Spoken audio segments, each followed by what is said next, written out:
वहां बाड़े में क्या देख रहा है? अर्जुन ने कहा। यार, मेरी आंखें अभी तक धोखा खा रही हैं।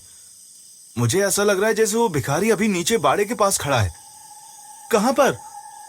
वो देख। रुद्र ने अपने हाथ से इशारा करते हुए कहा। अर्जुन उस ओर देखने लगता है जहां पर रुद्र ने अपने हाथ से इशारा किया था।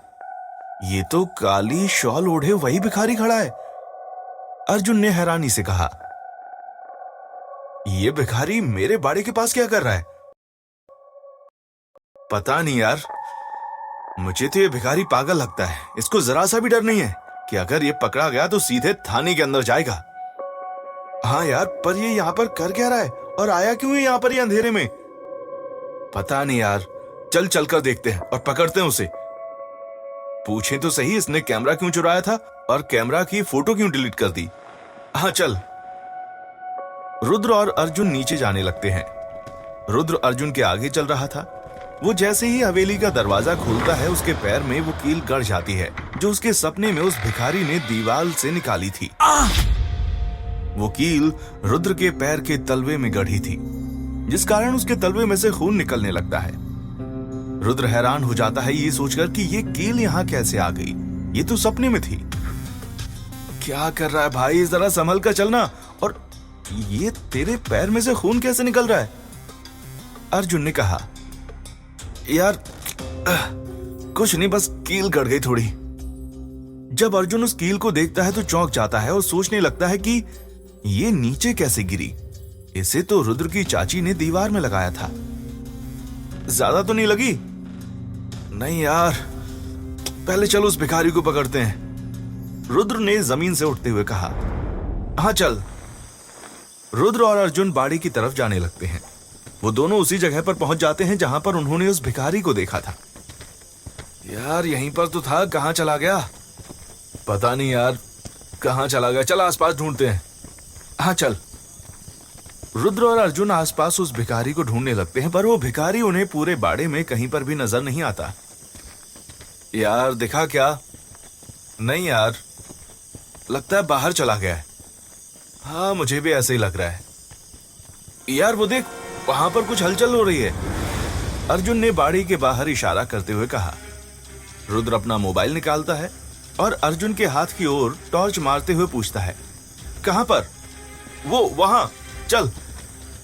रुद्र और अर्जुन बाड़े के बाहर निकल जाते हैं और जंगल की तरफ जाने लगते हैं। ये रास्ता तो जंगल के तालाब की ओर जाता है ना? अर्जुन ने कहा। हाँ। रुद्र और अर्जुन तालाब के रास्ते की तरफ बढ़ ही रहे थे कि तभी रुद्र रुकते हुए कहता है, रुक जा, बहुत हुआ भाई, अब इस चोट के साथ मैं और नहीं चल सकता। आई थिंक हमें वापस घर चले जाना चाहिए।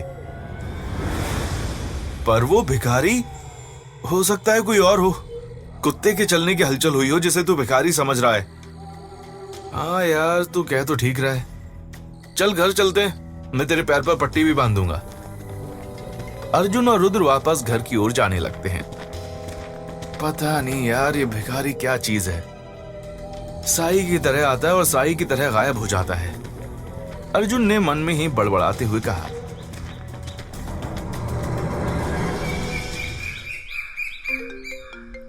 सुबह के 8 बज रहे थे। रुद्र अपने दोस्तों के साथ सो रहा था कि तभी उसका मोबाइल बजने लगता है। Hello hello. रुद्र फोन उठाते हुए नींद में ही बोलता है। अभी तक पूरी नींद नहीं हुई आपकी?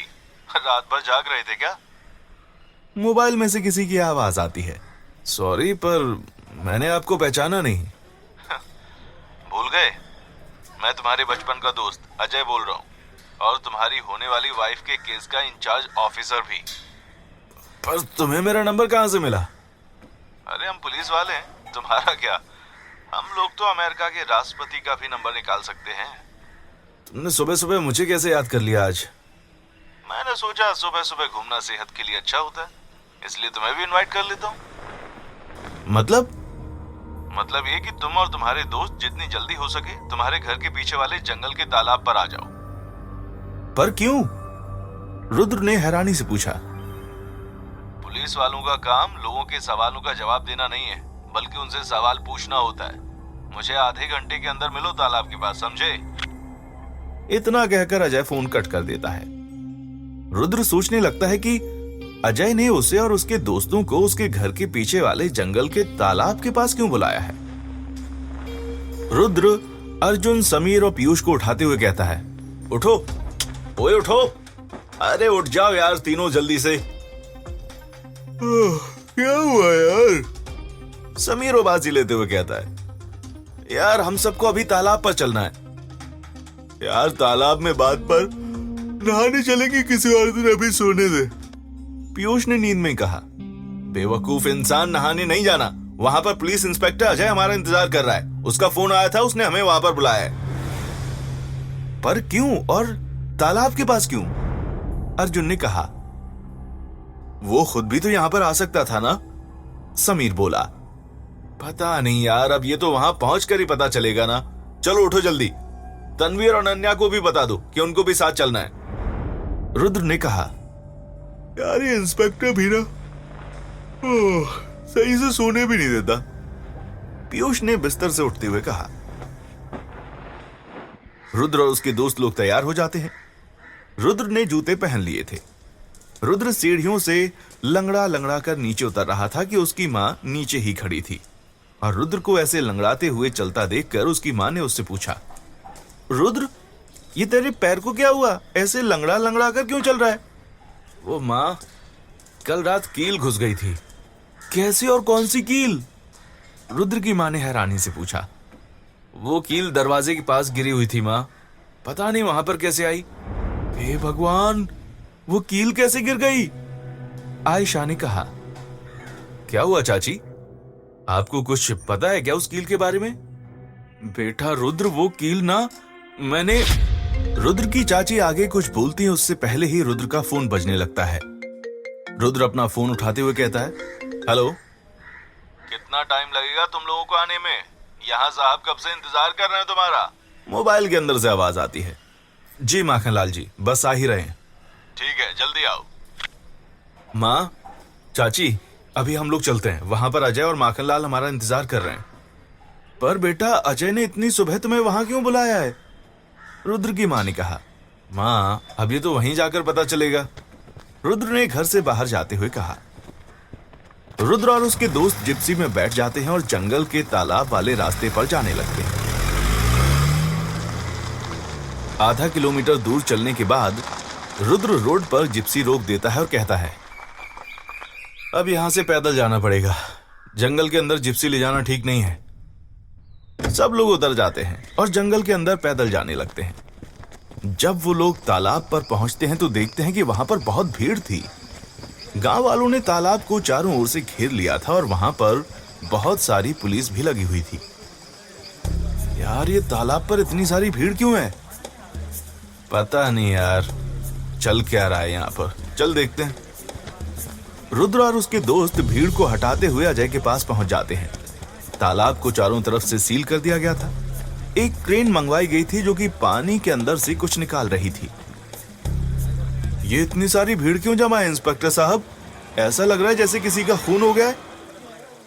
पीयूष ने कहा। बिल्कुल ठीक समझा तुमने पीयूष, यहां पर किसी का खून ही हुआ है, अजय ने कहा। किसका? पीयूष और उसके दोस्तों ने एक साथ हैरानी से कहा। वही तो पता करने के लिए तुमको बुलाया है। पर हमें क्यों? रुद्र ने पूछा। बताते हैं, बस थोड़ा सब्र बनाए रखिए। ये शॉल दिख रही है तुम्हें? अजय ने एक काली शॉल उसके दोस्तों को दिखाते हुए कहा। रुद्र और उसके दोस्तों को वो शॉल जानी पहचानी से लगती है कि तभी अनन्या कहती है, ऐसी शॉल तो उस भिखारी के पास थी ना?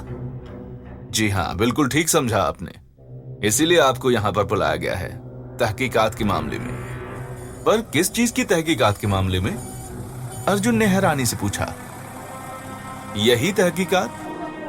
बात मुकम्मल होती उससे पहले ही माखनलाल क्रेन के पास से चिल्लाते हुए कहता है, साहब, बॉडी मिल गई साहब। अजय रुद्र के दोस्तों के साथ बॉडी के पास जाने लगता है। वो बॉडी पानी से भीग चुकी थी। क्रेन के सहारे उसे पानी के अंदर से निकालकर जमीन पर रखा जाता है। जैसे ही उस बॉडी को जमीन पर रखा जाता है उसमें से बहुत तेज बदबू आने लगती है। उस बॉडी की नाभि भी गायब थी और आंखें खुली हुई थी। रुद्र और उसके दोस्त उस बॉडी को देखकर डर जाते हैं। सबको एक साथ सांप सूंघ जाता है। बॉडी में से बहुत गंदी बदबू आने के कारण सब अपनी नाक बंद कर लेते हैं। छी, कितनी गंदी बदबू आ रही है। अनन्या ने अपनी नाक पर हाथ रखते हुए कहा, साहब देखने से तो इसका हुलिया ठीक उस भिखारी की तरह लग रहा है जैसा रुद्र ने बताया था। माखनलाल ने कहा, रुद्र, क्या ये वही भिखारी है? अजय ने पूछा। रुद्र कुछ जवाब नहीं देता है। वो बस उस भिखारी की लाश को घूरे जा रहा था। वो सोचने लगता है कि मेरा सपना सच कैसे हो गया। इस भिखारी को तो ठीक वैसे ही मारा गया है जैसे मैंने अपने सपने में देखा था। हाँ इंस्पेक्टर साहब, ये वही भिखारी है, अर्जुन ने कहा। साहब इसको इतनी बेरहमी से किसने मारा होगा? किसी जानवर का काम तो लगता नहीं। कोई किसी की नाभि गायब करके करना क्या चाहता होगा? फिल्मों में दिमाग और दिल गायब होते हुए देखा था, पर पहली बार अपनी जिंदगी में देख रहा हूं कि किसी आदमी की नाभि को किसी मुजरिम ने गायब कर दिया। ये तो पता नहीं माखनलाल कि वो मुजरिम नाभि गायब करके क्या करना चाहता था, पर इस भिखारी को कैसे और कब मारा गया ये सब तो पोस्टमार्टम के बाद ही पता चलेगा। डॉक्टर माधवी कॉल करो और उनसे कहना जल्दी से जल्दी हमें इसकी पोस्टमार्टम रिपोर्ट चाहिए। क्या कहा आपने? डॉक्टर माधवी? अर्जुन ने चौंकते हुए कहा। हाँ क्यों? वो बस ऐसे ही रुद्र की मम्मी का इलाज करने आई थी ना उस दिन। बड़ी अजीब बात है, जिसको देखो वो रुद्र के पहचान का निकलता है। बहुत लंबी फील्डिंग जमा कर रखी है रुद्र ने। हाँ मतलब? अर्जुन ने शक की निगाहों से पूछा। मतलब कुछ नहीं। वैसे माखनलाल, यदि भिखारी की लाश यहां पर है तो आसपास देखो, समीर का कैमरा भी यहीं होगा। वो कैमरा तो हमें मिल गया है, समीर ने कहा। कब? कल जब हम वापस आ रहे थे तब मेघ गांव के दरवाजे के पास। तो हमें बताया क्यों नहीं? वो हम भूल गए। भूल गए? पर कैसे? तुम लोगों को फौरन हमें फोन करना चाहिए था। क्या तुम लोगों को गौरी की भी फोटो मिली उसमें? माखनलाल ने पूछा। नहीं, हमें कोई फोटो नहीं मिली। इस भिखारी ने सब फोटो डिलीट कर दिए थे, अनन्या ने कहा। पर क्यों? माखनलाल ने हैरानी से पूछा। अब ये तो वो भिखारी बता सकता था, पीयूष ने कहा। तो अब क्या मैं इसकी आत्मा से पूछूं? हाँ, अजय पीयूष को घूरते हुए कहता है। हाँ आप पूछ सकते हैं, अर्जुन ने कहा। एक्सक्यूज मी, यहां पर मजाक नहीं चल रहा है मिस्टर अर्जुन, अजय ने अर्जुन पर चिल्लाते हुए कहा। नहीं, मैं मजाक नहीं कर रहा हूं। उस भिखारी की आत्मा को बुलाकर हम पूछ सकते हैं कि उसने ऐसा क्यों किया। सुबह सुबह कौन सा नशा करके आए हो तुम? हाँ साहब, ये सही बोल रहा है। मैंने भी सुना है कि आत्माओं को बुलाकर उनसे सवाल जवाब किया जा सकता है। तुम चुप हो जाओ माखनलाल और ये बकवास करना बंद करो। मुझे तो लगता है ये सब रुद्र तुम्हारे और तुम्हारे इन दोस्तों का ही किया धरा है। एक्सक्यूज मी, तुम कहना क्या चाहते हो? मैं ये कहना चाहता हूं रुद्र कि ये सब तुमने और तुम्हारे इन दोस्तों ने ही किया है। पहले एक भोली भाली लड़की को शादी के लिए तैयार किया, फिर अपने दोस्तों के साथ मिलकर उसे मंडप से गायब करवा दिया। उसकी एक फोटो भी घर पर नहीं रखी। जिस कैमरा में उसकी फोटो थी वो कैमरा चोरी करवा दिया एक भिखारी के हाथों। और जब वो भिखारी ज्यादा पैसे मांग रहा होगा तो अपने घर के पास वाले तालाब में उसे मार दिया और गौरी की फोटो भी कैमरा से डिलीट कर दी ताकि पुलिस कभी गौरी का पता न लगा पाए। क्या बकवास कर रहे हो अजय? गौरी को मारकर मुझे क्या मिलेगा? उसके पास तो कोई दौलत भी नहीं थी। वो एक गरीब और अनाथ लड़की थी, रुद्र ने गुस्से में कहा। यही तो कारण है रुद्र कि वो एक गरीब और अनाथ थी। तुम्हारी माँ ने तुम्हारे लिए एक ऐसी लड़की पसंद की जो कि एक गरीब और अनाथ थी। तुमने बिना उसे देखे शादी के लिए हाँ बोल दिया क्योंकि तुम अपनी माँ की बात कभी नहीं टालते। पर तुम्हारी माँ ने कभी भी ये नहीं जानना चाहा कि तुम क्या चाहते हो। तुम कॉलेज में तन्वी से प्यार करते थे ना? सॉरी, करते थे नहीं, आज भी करते हो। तभी तो तुमने तन्वी और अपने दोस्तों को यहाँ पर बुलाया ताकि उनके साथ मिलकर तुम गौरी का खात्मा कर सको और आराम से तन्वी से शादी कर सको। झूठ है ये सब। मैं रुद्र से प्यार नहीं करती। वो कॉलेज के दिनों की बात है जब हम दोनों एक दूसरे से प्यार करते थे, पर अब हमारे बीच में ऐसा कुछ भी नहीं है। हमारे बीच का प्यार अब खत्म हो चुका है। तन्वी ने कहा, अच्छा, प्यार नहीं करती थी तो यहां पर आई क्यों? दोस्ती के नाते। तन्वी ने रोते हुए कहा। क्या कहा? दोस्ती के नाते? मिस तन्वी, आप शायद भूल रही हैं, दोस्ती के बाद प्यार होता है, और यदि प्यार एक बार खत्म हो जाए तो दोस्ती कभी जिंदा नहीं रह सकती। वो उसी वक्त अपना दम तोड़ देती है जब प्यार अपना दम तोड़ता है। दोस्ती प्यार को निगल लेती है। अजय, ये मेरा और तन्वी का पर्सनल मामला है, तुम्हें इन्हें केस के साथ नहीं जोड़ना चाहिए। पुरानी बातें और यादें दबी ही रहने दो। रुद्र ने गुस्से में कहा। अभी तो ये बस एक शुरुआत है रुद्र, अभी आगे अतीत के बहुत सारे पन्ने खुलेंगे, तब देखना। अजय ने कहा।